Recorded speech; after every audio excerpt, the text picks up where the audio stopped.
Once secret air base in the Nevada desert is marking an unofficial anniversary today. Area 51 was one of the most secretive places on the planet, but that anonymity vanished forever because of what happened 25 years ago.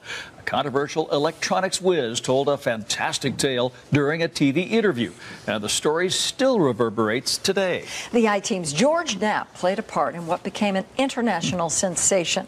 He's here with an update. Setting the stage, Dave, you might not know this, but 25 years ago, a young anchor woman named Paula Francis and I were prepping for the 5 o'clock news when we learned that our scheduled live interview had canceled. We placed a call to aviator John Lear to ask if he could get a friend of his to fill the spot, a guy who reportedly worked out near Area 51 and had seen flying saucers out there. It sounded outrageous at the time, but that interview with Bob Lazar turned Area 51 upside down. We coaxed a reluctant Lazar into returning to Las Vegas to talk about it.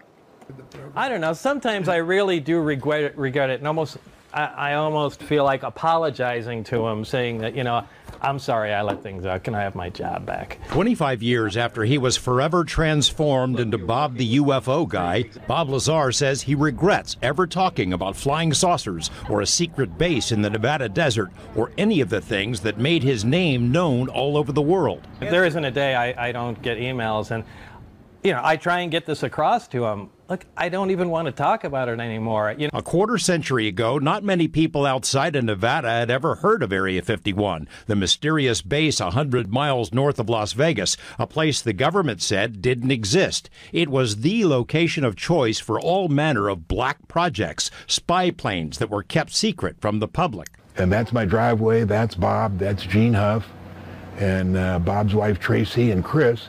And we're just waiting there for 5 o'clock to roll around. Former CIA pilot John Lear remembers the day that Area 51 became a household name. This is home video he shot as a KLAS news truck prepared to broadcast a live interview from Lear's home. Lazar was understandably nervous. Yeah, he was nervous because he was putting it all out on the line there. not only a crime against the American people. In the interview, Lazar's face was hidden, and he used a pseudonym, Dennis, which was the first name of his boss out in the desert. Well, there's several, actually 9 flying saucers. Lazar claimed he worked intermittently at a location called S4 south of Groom Lake, the main facility of Area 51. He said the hangars had been built into the side of a mountain disguised as desert, and inside were a set of 9 flying saucers. Months later, he revealed his identity to the world and said the technology he'd worked on was from somewhere else, that it was being taken apart to figure out how it worked. The reason that they're round and have no sharp edges is to contain... And in the quarter century since then, the world has beaten a path to Area 51's door. Every major news organization in the world has written stories. The base has inspired documentaries and TV dramas. Dozens of books have been written, fiction and nonfiction, hundreds of news articles, many of them critical of Lazar and skeptical about his background. President Obama recently made a point of publicly acknowledging Area 51. What's really going on at Area 51? And former President Bill Clinton told Jimmy Kimmel he'd looked into those stories about space aliens. So first I had people go look at the records on Area 51 to make sure there was no alien down there. You know, that story moved throughout the internet so quickly, and not just the internet, but news in itself. Like, was in the first 48 hours after the broadcast, it was in Japan. Traveled to the S4 base only a handful of times, but began to get scared. I began to get worried in that, boy, they've given me all this classified information. They're not calling me anymore. They won't take my phone calls. And in the meantime, apparently they're deciding what to do with me. Look how bright it's getting. Look at it now. For a variety of personal reasons, Lazar couldn't keep the story to himself. He shared his tale with John Lear and Gene Huff. They and a few others made treks out to the outskirts of S4 because Lazar said he'd learned when the test flights of the saucer would take place. 3 weeks in a row, a glowing object appeared over the mountain. Look how bright it's getting. Look at it now. And just a few minutes ago, we saw one of the government extraterrestrial UFOs. The time when Bob said there would be a test, there was a strange light jumping around in the sky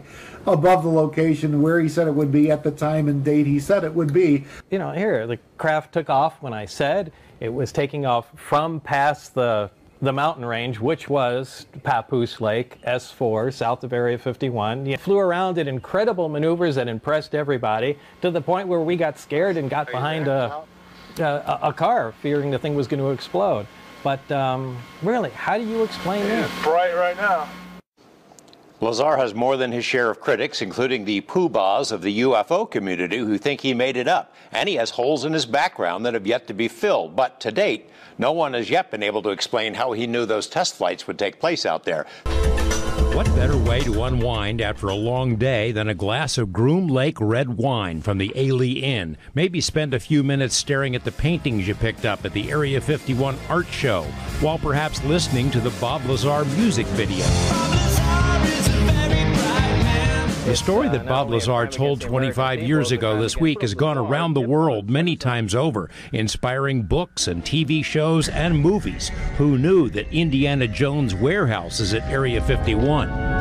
That sound you hear means Agent Black will be waiting for you. You're too nice. Another repository of Area 51 lore is the exhibit at the Atomic Testing Museum. While in town recently for our interview, Lazar took the tour. I guess I have to get a picture of that, too. It was a little surreal watching Bob Lazar as he saw tape of the first interviews he ever gave about his time working at S4. Later, as we plowed through boxes of paperwork about his claims, Lazar reiterated his preference that people don't believe his story. Look, I am not out there giving UFO lectures, producing tapes. This is not a business of mine. I am trying to run a scientific business. And if I'm the UFO guy, it makes it really difficult. It's to my benefit that people don't believe the story. These days, Lazar and his wife operate a scientific supply firm in Michigan. He's received media coverage because of the odd stuff he sells online, but not everyone has made the connection to Area 51, and this was able to generate its own gravitational field, powered by what he called Element 115. Barry turned on the reactor, which was a flat plate and half of a basketball essentially on it, just a hemisphere.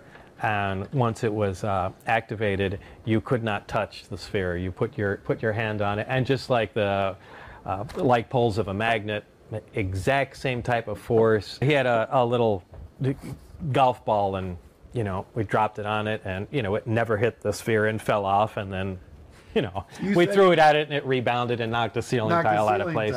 But it was that alone is something amazing. The I-Team confirmed Lazar had previously worked at Los Alamos National Lab, but we also reported his claimed education credentials could not be proven. UFO experts, including physicist Stan Friedman, also dug into his background. I say, here's a bright guy. I did a lot of checking on him. I find a lot of things didn't check out. That doesn't mean I disagree with everything he ever said, or that he was a liar all the time. It means that I can't buy the story as presented. Do you want some of the fame? The fame? There's no big dump truck dropping money off at my house every Thursday night. I'm not out for any fame. I really have better things to do. Generally, people have to twist my arm to come out and do things like that. As you know, you're the arm twister. Those who were around him at the time the story broke or took the trips into the desert to see the craft fly above S4 say you really had to be there. Did you see that move it did? There's a MUFON moron that calls me every once in a while, and he says, well, you don't still believe that guy, do you? And I say, I lived it. The whole 2 years, it was fantastic. It was one of the greatest times of my life. He would go through the trouble to make up a story to lie to people and then perpetuate that lie. Bob has no idea who won the Super Bowl or the World Series last year, do you? I mean, he's busy doing scientific stuff in the Bob Lazar world. He wouldn't waste his time perpetrating a lie on anyone. Look, I know what happened is true. There's no doubt, period. That alone is something amazing. Look, that can change everything we know today. Just having a machine to produce artificial gravity. Because look at what that does. We know gravity, space, and time are all tied together. There are your shields, like on Star Trek, that deflect micrometeorites. There is your protection from radiation without heavy shielding. There is something that, with an intense enough focused field, you can actually bend space, and there is something that can actually alter the flow of time. I mean, that's the missing piece of pie. They froze a candle? Yeah, they had a candle lit to set it up for you. Again, there's a large, in the craft itself, there are 3 long pipes. I'd say, well, I don't know about, what's that, 3-4 feet in diameter, maybe 5 feet long. Anyway, they dangle, the 3 of them, at the bottom of the craft. These produce gravitational waves, and they can focus them to a point or spread them apart. Those are what you call the wave guides? Yeah. Okay. Yeah. They're part of the power source control mechanism and the wave. Well, the wave guide is what I actually call the interlink between them, but that's the gravitational engine.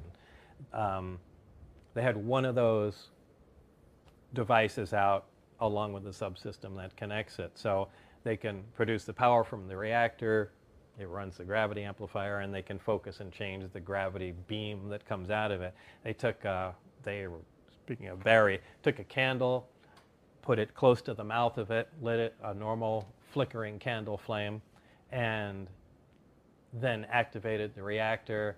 The gravity wave came out as expected, and the candle flame remained luminous and stopped moving. And which defies physics. Yeah, because look, if it's going to freeze it, the photons should stop being emitted. If it's going to, change the characteristics. Look, how can the combustion continue to take place without the convection inside the flame? Because actually, the reason a flame is elongated is not really because of heat, it's because of gravity. Because gravity pulls down and, convection moves flames upward. It's why in a zero gravity environment, flame is a ball, obviously. There's nothing to pull things around. But anyway, if you negate the gravity around it, why is it still pointy? How can it still be making light? And why doesn't it move? Well, I mean, heat, from what Barry said, it's not just gravity, but it's also time locked. You've distorted the frame of time. Yeah, they essentially froze it. Stuff I saw there was the most unbelievable, literally, because it defied what we knew as physics. They finally did synthesize element 115 that had the properties that I stated. But it wasn't stable. Yeah, it wasn't stable. Now, each element has isotopes. For instance, let's talk about hydrogen. We're all familiar with hydrogen. Hydrogen has 3 isotopes. They're all hydrogen. There's hydrogen, protium, be the technical name, deuterium, and tritium. Well, tritium is a radioactive hydrogen.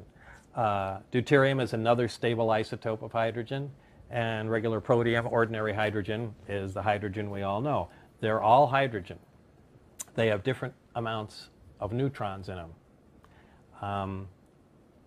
They all have 1 proton, which makes them hydrogen. Now, this is true for all elements.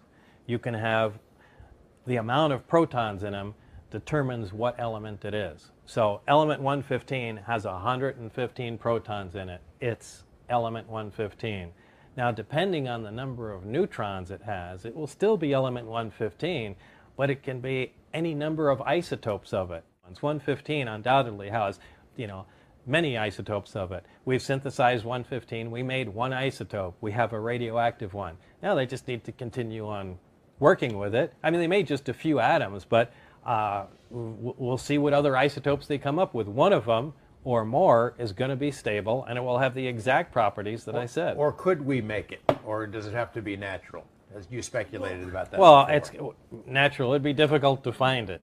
I do not think you can make that synthetically. So how do we get 500 pounds of it? Where'd that come from? Well, it had to either be synthesized by the extraterrestrials that bought it in the first place, or, maybe there was a location where they came from where, look, this was a naturally occurring material, and I want this divorced. Look, if I went and did everything I can to prove my story and reached a tipping point for where people like Stanton Friedman and people along those lines said, you know what, this is beginning to look factual.